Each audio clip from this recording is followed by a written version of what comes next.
Olá, boa noite, internautas. Boa noite a todos vocês que acompanham o programa da UpTV, o programa de Sim Solution. Começa agora. Eu e Mauro Undrieto. Boa noite, Mauro. Boa noite, Liliana. Boa noite aos nossos teleinternautas. Boa noite a todos vocês. Boa noite, cara, a todos que acompanham o Sim Solution agora numa fase de pandêmica, né? É um Sim Solution especial toda segunda-feira. E estamos novamente aqui com assuntos interessantes, aí, curiosidades os novos comportamentos, né, Liliana, das atual conjuntura, né, planetária, assim, essas grandes mudanças que acontecem, elas acabam criando desde novos postos de trabalho, novos conceitos de divulgação, de mídia, enfim, novas estações de emprego. Então a gente está aqui acompanhando todas essas modificações, né? É isso mesmo. Bom, falando em modificações, a gente viu aí durante essa pandemia dos comportamentos que acabou mudando foi em relação às igrejas, né? Muitas igrejas que até então não trabalhavam com a internet tiveram que aprender a fazer o culto via online, coisa que dificilmente isso a gente via em algum lugar.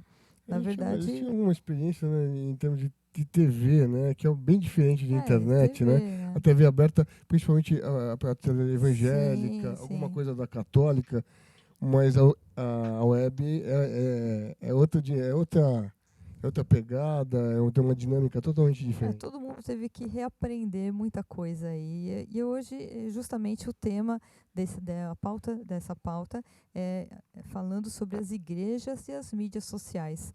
E para isso nós trouxemos aí como convidado o Cícero Manuel Bezerra, ele que é coordenador de cursos da área de Humanidades no Centro Universitário Internacional Uninter.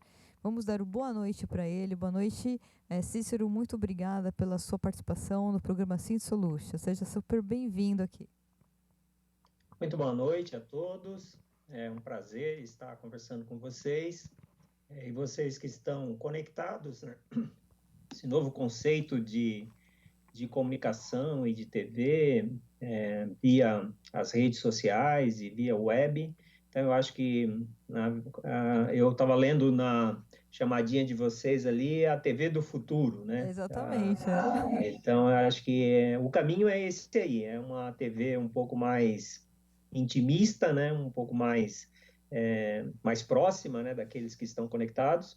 E estou aqui para conversar com vocês sobre os temas que forem abordados e tentar encontrar, né, alternativas e caminhos. Eu acho que no segmento religioso, eu acho que essa oportunidade no ambiente da pandemia, no ambiente da virose, eu acho que o segmento religioso conseguiu fazer as adequações. É lógico que ainda tem uma caminhada muito grande nesse sentido, mas eu acho que já está fazendo adequações e buscando alternativas para se comunicar com as pessoas que fazem parte do seu segmento. Antes da gente entrar no assunto em questão, eu vou pedir para que você fale um pouquinho sobre a sua atuação, né, dentro da Uninter e falar também da Uninter um pouquinho para a gente conhecer um pouquinho melhor sobre esse trabalho que é desenvolvido aí com vocês. O Centro Universitário Uninter ela é uma empresa paranaense, uma empresa faz parte de uma família, né, que tem o dono, que tem uma acionista e tem mais dois parentes, né, que tem a outra parte das ações. O Centro Universitário Uninter é a única instituição no Brasil, nota 5 no Ministério da Educação em educação à distância. São hoje, perto aí de mais de 250 mil alunos, né, em todo o Brasil. São perto de 800 cidades, onde tem um polo da Uninter, e ali, a partir daquele polo, o aluno faz a sua matrícula e segue os seus estudos. O centro universitário é dividido em 5 escolas. Tem uma escola politécnica, onde tem os cursos de engenharia, tem a escola de direitos e notariais, onde tem o curso de direito, graduação em direito, e tem cursos na área de política, ciência política. Aí depois tem uma escola de meio ambiente, onde tem os cursos, né, todos voltados para a área de meio ambiente, e uma escola de negócios, onde estão os cursos todos na área de administração e marketing, e a escola de educação. Eu faço parte da escola de educação, onde estão os cursos de pedagogia, matemática, teologia também. Nós somos aí na escola de educação perto de 90 mil alunos. E eu coordeno a área de humanidades. A área de humanidades, ela aborda teologia, teologia interconfessional, teologia mais protestante, né, teologia católica, ciência da religião, sociologia e filosofia. E dentro desses cursos tem a licenciatura, o bacharelado, segunda licenciatura e formação pedagógica. Então é uma área muito ampla, né? A minha formação, eu sou doutor em teologia, eu me formei na PUC do Rio de Janeiro, e trabalho com o Grupo Uninter já faz vários anos e tenho uma experiência, né, como escritor, e trabalho de apoio a pastores e líderes. Basicamente, essa é a minha trajetória. Muito legal, hein? Parabéns aí, olha. Muito interessante. Tudo bom, Cícero? Boa noite, Mauro, tudo Boa bem? noite. Tudo bem, Então, Mauro? a Uninter ela trabalha só com cursos online à distância ou ela faz cursos presenciais? Como é que funciona a parte operacional de vocês? Sim, nós temos os cursos presenciais, temos o curso de pedagogia presencial e temos administração presencial e tem também o semipresencial. Mas o forte do centro universitário são os cursos à distância. Então, nós somos especializados em curso à distância. Tanto é que na pandemia agora, para nós não mudou nada, né? Então, não perdemos um dia de aula, né? A vida segue. É o nosso caso também, né? Porque trabalhamos Exatamente. dentro da internet, trabalhamos com a parte dentro da web. Mas mesmo, olha, com todas essas mudanças, até nós que estamos acostumados a trabalhar diretamente dentro da rede, dentro da web, tivemos que fazer algumas adaptações, algumas adequações, principalmente de equipamento, e tivemos que fazer vários upgrades aqui para poder atender uma demanda, até para poder facilitar a vida das pessoas que não estão habituados com a nossa maneira de trabalhar, né? Que já é uma maneira bastante conhecida por nós, dominada, né, por nós, mas ainda é uma coisa nova, né? Principalmente quando você amplia isso para segmentos absolutamente presenciais, né? Como é o caso da Igreja Católica, que nós vamos falar de teologia, vamos falar um pouco mais nesse sentido. Claro, você tem aí alguma coisa que vem principalmente na TV aberta, alguma coisa na TV a cabo, mas diretamente na web, que tem uma dinâmica extremamente veloz, né? O apelo é muito frontal. A gente percebe que você colocar isso num culto, seja ele qual for, católico, evangélico, não importa, ele tem que ter uma outra abordagem, né? Em termos de captação, desde captação de fiéis, enfim, do próprio funcionamento estrutural da igreja, vamos dizer assim, ou do culto. Como é que você tem visto isso, que é justamente o segmento que você atua? Como é que você enxerga? Desculpa, eu vou fazer mais uma intervenção dizendo o seguinte: mesmo após a pandemia, muita coisa nunca mais voltará ao normal, ao antigo normal, né? Temos um novo normal que se fala bastante, que as pessoas descobriram essa interatividade e principalmente a democracia da web. Então, onde na web as pessoas têm mais ou menos um tamanho nivelado, né? Como é que você enxerga esse novo conceito? Sim, o debate, né, atual é o novo normal, o que vai acontecer depois. Por exemplo, se você vai para os aplicativos, eu já eu já tinha no meu celular há uns 3 anos o aplicativo Zoom, né? Só que a gente não usava. Eu acho que pela própria conjuntura da situação, nós então começamos a aderir novas formas de comunicação. A minha pesquisa no doutorado é mídia e religião. Então, eu já venho pesquisando mídia e religião há uns 10 anos. Só para a tese eu gastei 4 anos, né, pesquisando. Então, o assunto mídia e comunicação, é, na verdade, nós passamos rapidamente do ambiente analógico, né, enquanto a gente está no segmento religioso, passamos rapidamente do ambiente analógico, né, para uma comunicação um pouco mais próxima, né? Nós tivemos que buscar alternativas. Você não apresenta alternativas, você desconecta as pessoas. E você desconectou o fiel, ele fica à deriva, né? Ele vai seguir o seu rumo. Então, a conexão entre os fiéis, ela é muito importante. Então, alguns grupos, eles já tinham uma certa estrutura, mas mesmo como você disse, foram precisos fazer uma série de adequações, de melhoria, né, dos equipamentos, mas outros grupos não tinham nada. Um exemplo que a gente tem aí, um exemplo até para um estudo de caso, é a Congregação Cristã do Brasil, que é um segmento religioso protestante, no viés protestante, mas muito assim, conservador, extremamente conservador. E eles montaram um canal no YouTube nos últimos 4 meses e eles têm cultos deles, né, cerimônias religiosas que passam de 1.200.000 pessoas.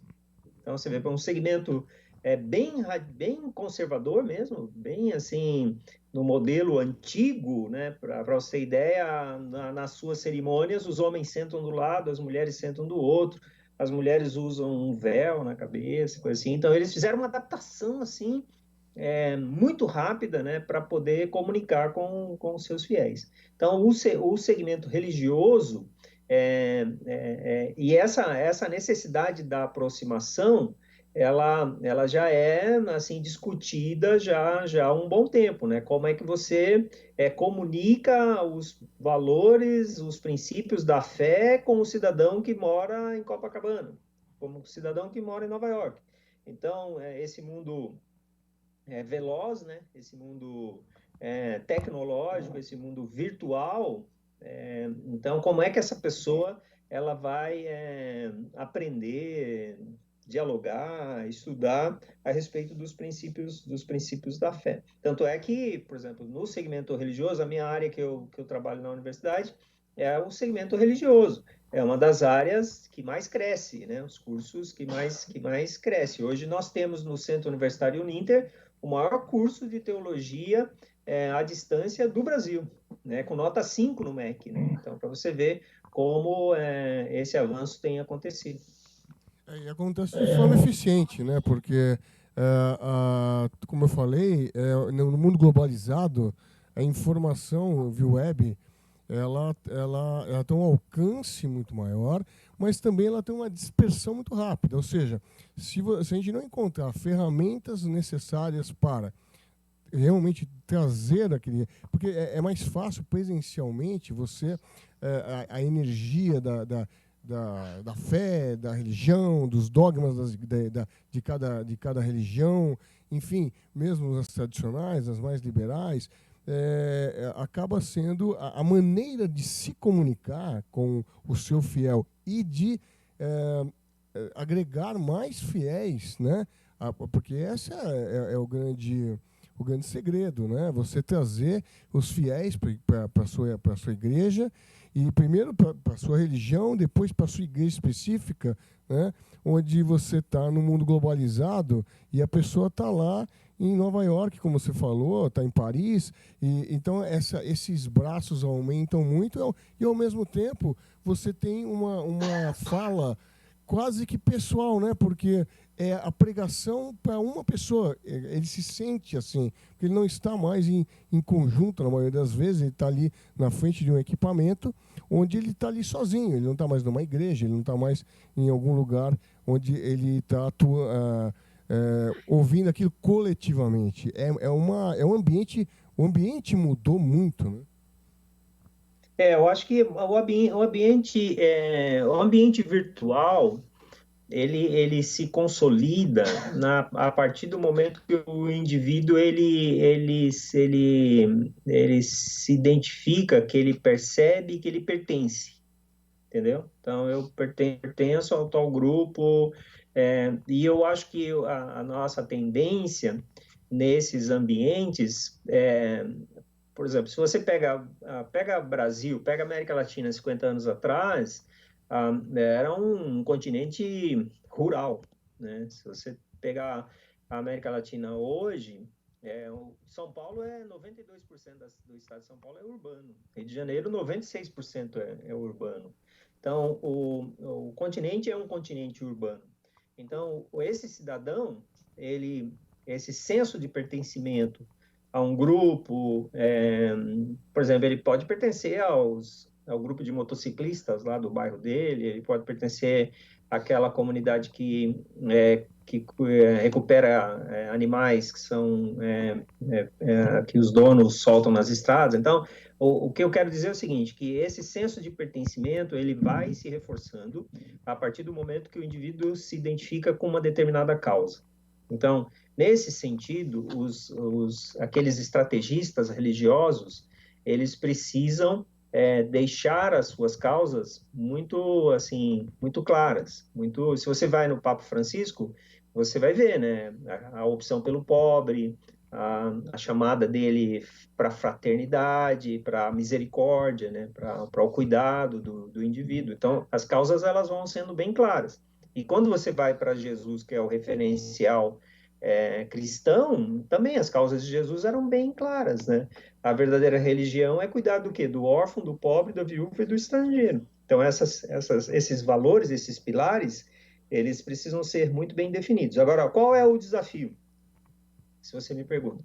O desafio é que nem todos têm acesso a esse ambiente virtual que nós estamos aqui transitando nele. Então, poucas pessoas aqui na América Latina, às vezes a gente pensa, o mundo é um mundo conectado, mas não é conectado, né? Então, se você for pegar aí, não chega a 60% de pessoas num continente de 700 milhões de habitantes, não chega a 70% de pessoas conectadas. Então, tem ainda um pessoal aí no vazio, né? Então, como é que você faz para conquistar essas pessoas? Até porque a passagem foi muito rápida, né, em função desses últimos acontecimentos. A passagem, como você falou, do analógico para o virtual, foi uma necessidade, né, praticamente, né? E as pessoas ainda estão aprendendo. A gente falou agora sobre o lado do fiel, né, ou do lado da pessoa que precisa fazer parte com um grupo de interesse qualquer, como você falou, do motociclista, etc. Eu digo a maneira de você comprometer este indivíduo, ou seja, se comprometê-lo com a causa, comprometê-lo com o grupo, que muda. Eu fico pensando que quando pessoalmente o cara tem que sair de casa, ele tem que ir até o culto, ele tem todo esse trajeto faz com que ele já crie uma rotina de fazer aquilo e tal. O virtual, a gente tem aquele problema da pessoa ter acesso a qualquer momento, ele pode ver o link do culto que passou, ou seja, ele tem uma série de saídas, né? E para você trazer esse cara, ou seja, a maneira de agregar, a maneira de buscar e de fidelizar este cara é que muda substancialmente. Eu estou falando de quem promove toda essa religião, essa teologia toda, né? É uma maneira nova de se colocar isso para o fiel. O fiel, de alguma maneira, ele tendo ou não tendo acesso à internet, é uma busca quase espiritual, todos temos de alguma maneira, né? Buscar respostas, etc. E aí mudam as maneiras de buscar essas pessoas, e isso presencialmente acaba ficando mais fácil. Você tem aquela igreja que é mais tradicional, mas que tem ali naquele bairro, você tem ali o outro que está no outro bairro. Existe uma certa setorização do negócio que passa a não existir mais. Né? Porque a partir do momento que eu posso falar com uma pessoa aqui na minha esquina ou lá em Paris, tudo fica um pouco diferente. Agora também tem Sim, o que você está dizendo é o seguinte: nós viveremos, né? Já estamos vivendo onde as instituições religiosas elas vão se enfraquecer, entendeu? Então, aquele indivíduo que, eu sou dessa igreja, nasci nessa igreja, vou morrer nessa igreja. Esse período, ele vai passar. Por exemplo, esses grandes líderes religiosos, que eles têm 50, 60 mil adeptos e tal, isso é uma tendência de cada vez diminuir mais. Você tem a individualização da fé, onde eu tenho muito mais autonomia, eu escolho a minha causa. Voltando ao seu primeiro raciocínio, importante, hoje eu fui numa farmácia comprar um remédio. Então, aí estava comprando remédio, aí a moça do caixa, ela pegou e falou assim para mim: olha, nós estamos fazendo uma coleta de álcool gel para uma instituição de beneficente. O senhor gostaria de patrocinar? Aí ela me falou o valor, né, do álcool gel. Eu falei: não, pode colocar. Então, o catálogo é outro, as ofertas são outras. E se nós soubermos desenvolver um bom catálogo de causas, na verdade, essa é uma reformulação da nossa fé, porque a devoção, o culto, ele é individual, ele independe da instituição para que haja culto, para que haja crença, para que haja fé. O que nós precisamos, na verdade, é rever a maneira como nós apresentamos. E quanto for mais criativo, quanto for mais sábio na apresentação, mais pessoas serão contagiadas. Então, eu acho que eu entendo quando você fala essa questão da energia, né, do contato pessoal, do abraço, como diz, né, como professor, a gente diz que o Google não abraça, né? O professor, de uma certa forma, ele tem um papel preponderante ali na comunicação do ensino, mas não o professor hoje, nenhum professor que se engane achando que ele sabe tudo, que tem domínio sobre tudo. Qualquer estudante secundário, é só acessar o Google, ele tem muito mais informação do que qualquer professor que esteja ali mediando o aprendizado. Então, essa questão, ela também, ela se transfere para o ambiente religioso. As instituições religiosas, elas vão diminuir, já estão diminuindo, e a autonomia da fé, cada vez mais, ela vai se consolidar através do sujeito. Por exemplo, eu posso cultuar aqui, por exemplo, nós temos, eu tenho falado em muitas lives, né? Cada dia, tem dia que 2, 3, 4 lives, fala com pessoas do Brasil inteiro, e pessoas de diferentes credos, diferentes instituições religiosas.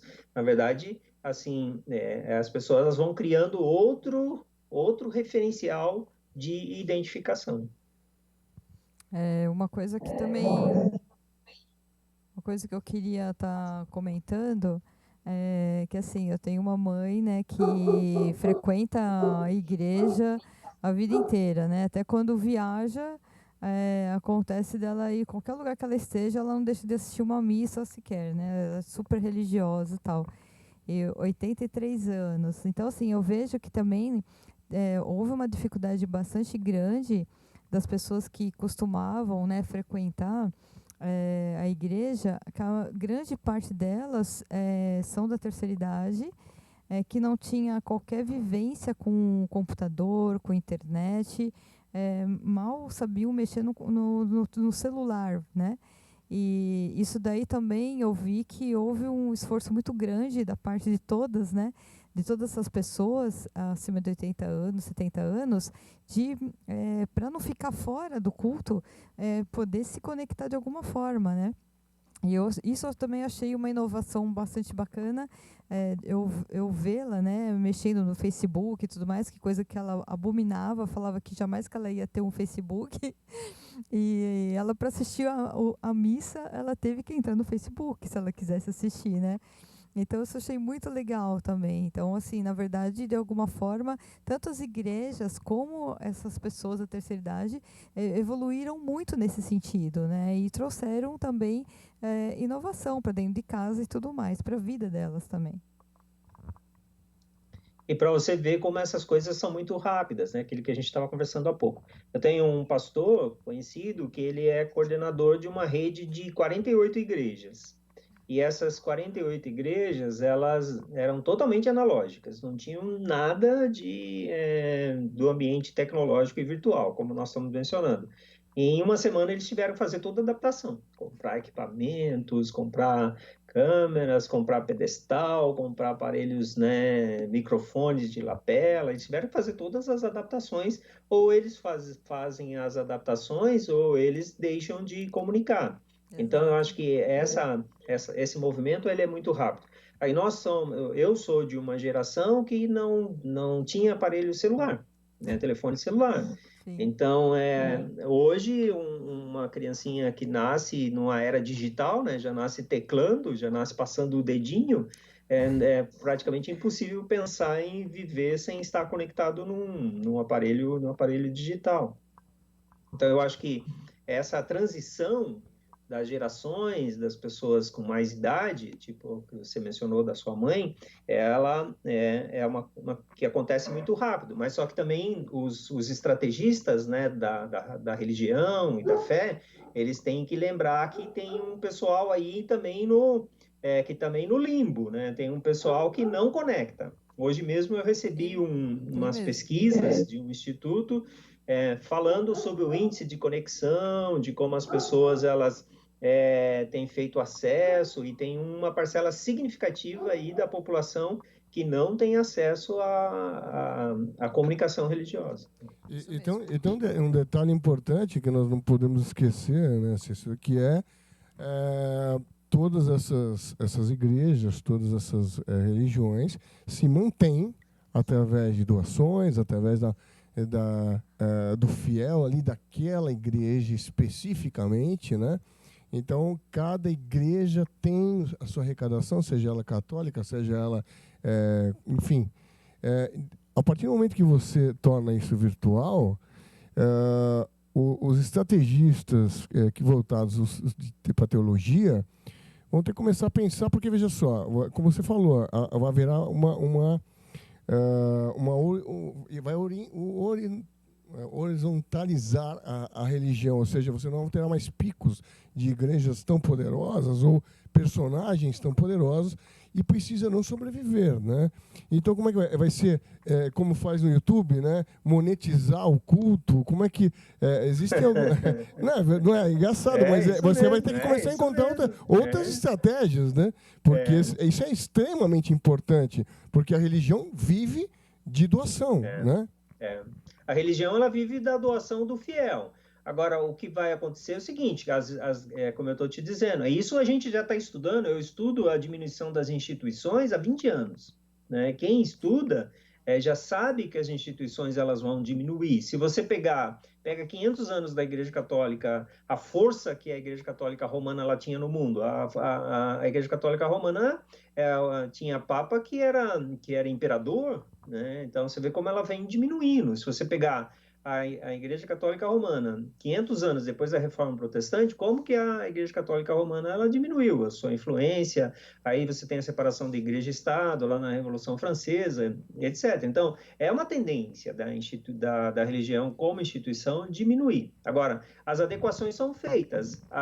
Hoje você tem as máquinas digitais, onde você faz uma transferência, e eu quero fazer uma doação, né, para um projeto lá, pego a máquina, meu cartão de crédito e faço a doação. Então, essa é uma tendência de cada vez mais, assim, de se consolidar. Mas agora, aquelas grandes movimentos, né, como a gente via 10, 20 anos atrás, aquelas coletas, né, nós temos aquelas cenas clássicas, né, do Maracanã cheio e saindo sacolas e sacolas de dinheiro, a tendência é cada vez mais. Pode ser que até no novo modelo se arrecade mais, entendeu? Mas só que aquele modelo, daquele grupo, e isso nós estamos falando aí porque as análises religiosas Nós estamos falando de mundo, né? Quando você fala em religião, você fala basicamente em 5 grandes religiões. Você tem judaísmo, budismo, islamismo, cristianismo e o hinduísmo. Essas são 5 grandes eixos religiosos no mundo. Dessas 5 grandes, 3 são de cunho judaico, que é o judaísmo, o cristianismo e o islamismo. Então, todos os derivados das religiões saem dessas 5 grandes religiões. Então, a análise estratégica, teológica, religiosa, ela passa pelo mundo, né? O mundo, depois da gripe espanhola, morreram 50 milhões de pessoas. Foi um outro mundo, né? O mundo depois da Primeira Guerra Mundial, depois da Segunda Guerra Mundial, é um outro mundo. Então, as pandemias, se você pegar a gripe espanhola, 1914 até 1918, então você tem aí 100 e poucos anos, né, que deu a última grande pandemia no mundo. E as mudanças, elas ocorrem, e no âmbito da religião, eu acho, e agora com a religião virtual, a religião que você monta, já tem gente que tem uma igrejinha que ele enche, tipo uma piscina de plástico que ele enche ali e ele faz a sua devoção ali em qualquer lugar que ele vai. Terminou a devoção, terminou as suas orações, ele fecha, guarda, põe na mala e vai para outro lugar. Essa é a realidade religiosa no mundo atualmente. Bom, Cícero, está sendo super proveitoso, né, esse bate-papo aqui com você. Entender um pouquinho melhor como é que está acontecendo, né, essa questão aí das igrejas com as mídias, e você foi bastante claro aí na sua explanação. E eu só tenho que agradecer a sua participação, agradecer a todos, né, da Uninter, por essa participação aqui no programa. E eu queria que você deixasse aí as suas considerações finais, né, o seu recadinho a todo o público que está nos assistindo agora. Eu quero agradecer, né, a oportunidade da gente conversar. Desejo sucesso aí para vocês no programa de vocês, pela iniciativa muito, muito legal, muito interessante. E se você que está conectado, o programa fica gravado, acesse lá www.uninter.com e aí você vai ter todo o portfólio da Uninter, tudo que nós temos para oferecer para você, e nós acreditamos de que a educação transforma a vida de uma pessoa e transforma uma nação. Forte abraço para vocês e até a próxima. Muito obrigado. Grande abraço, obrigado, viu? Muito obrigado.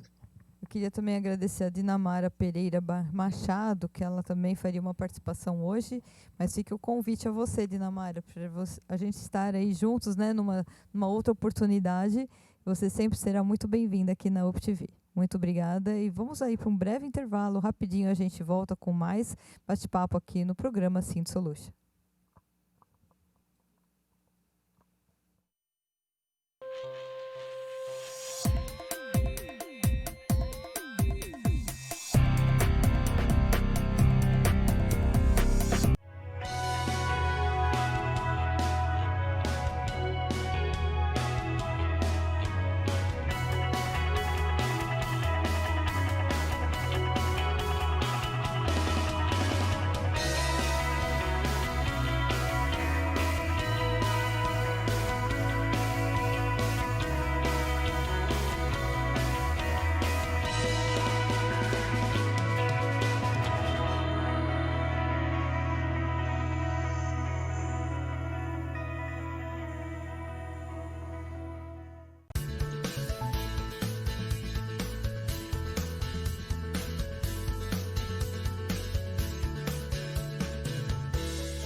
Tchau.